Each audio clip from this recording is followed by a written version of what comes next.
Hey, so my name is Jeb Allen. I'm from Jacksonville, Florida. I'm working with Frost Travel, and I'm working with them as an American to advise them on how they can get more American travel. So the purpose of this video is to alleviate some of the concerns that Americans have when traveling to Turkey. I can promise you, I'm not just some naive 19-year-old who doesn't really care about any of the safety precautions. I can promise you, Turkey's 100% safe. I can guarantee you that with absolute certainty.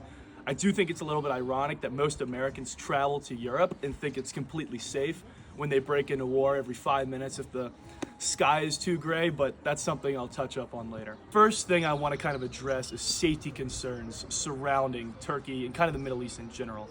Now, this is kind of the easiest aspect of concerns while traveling to Turkey to address, considering how violent America is.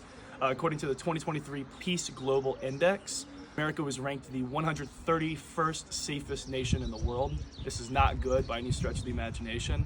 Actually, 9 of the 18 considered Middle Eastern nations were ranked above America. There are only 7 of the 50 US states that have a lower murder rate than Turkey. So if you're worried about violence, America really isn't the nation that's kind of on a pedestal. If you want any more data to kind of alleviate some of your concerns, per 2022 US Travel Advisory Rating System, they gave Turkey the same exact rating as the UK, which is the #1 most traveled destination in the world by Americans, France, which is #2, Italy, which is #4, Germany, which is 5, and Spain, which is 6. So obviously I wondered, why is it that Turkey has the same exact travel advisory rating as all these popular European tourist destinations, but it gets nowhere amount to travel?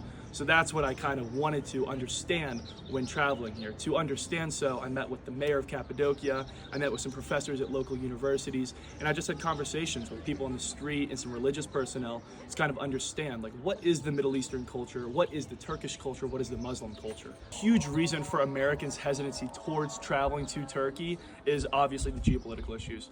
Post 9/11, Americans kind of have this stigma surrounding the Middle East and Islam, which is unfair to group Turkey in with that categorization. Many Americans have a barbaric view of every single Middle Eastern nation now, and it's completely unreasonable to group Turkey in with the rest of the Middle East or Afghanistan, who orchestrated the attack on America during 9/11. I met with a lot of politicians and international relations professors here to talk to them about what democracy and capitalism mean to them.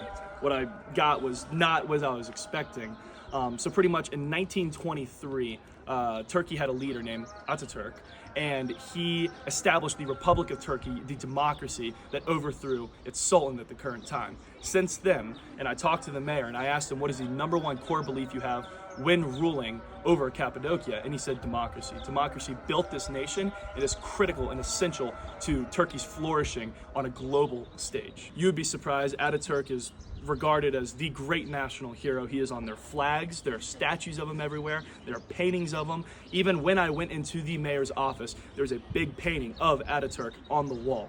So democracy is absolutely a core value here, and you should not be concerned about that. Another thing that Americans are usually concerned about is our global perception to other countries. I'm not an idiot. I'm very aware that many countries hate America and hate Americans. And I can promise you that that is absolutely not the case with Turkey. I did not meet one single Turk who had a negative opinion of the US. Most everybody asked about me, took genuine interest in my beliefs, my whys, why I believe certain things. And I had fascinating conversations with every single person I met. But people took genuine interest in who I was as an American and my dreams. The main reason I was very excited to come to Turkey is because I'm a political junkie, and Turkey maybe has one of the most interesting but complex relationships on a global standpoint, simply because they're geographically located and politically located between Europe and Asia, with Istanbul as the city that connects them, the West and the East, Islam and Christianity. It's really the center of the world. It is a very interesting location politically and geographically. I was asking the mayor, how do you maintain a relationship with the US but also Iran? That seemed like it would be very hard. And what he explained to me is that they have strategic partnerships. They know they cannot boss around the US. They know they cannot tell Iran what to do. They have to give them some sort of autonomy and try to create peaceful relationships with them to cultivate peace in a region that is known for being politically unstable. Because if you think about it, when these wars and conflicts break out and earthquakes happen, all the refugees come to Turkey. Turkey is a large nation and refugees flock. So they are more interested than anybody and more interested than any American in global peace and peace in the Middle East because it affects them more than anybody. One of their biggest political issues, and when I talk to people about divisive issues and Turkish politics, that's usually the number one issue is refugees coming from other nations, and it makes their lifestyle very hard. So if any country in the world is worried about global safety and peace in the Middle East and peace worldwide, it is Turkey.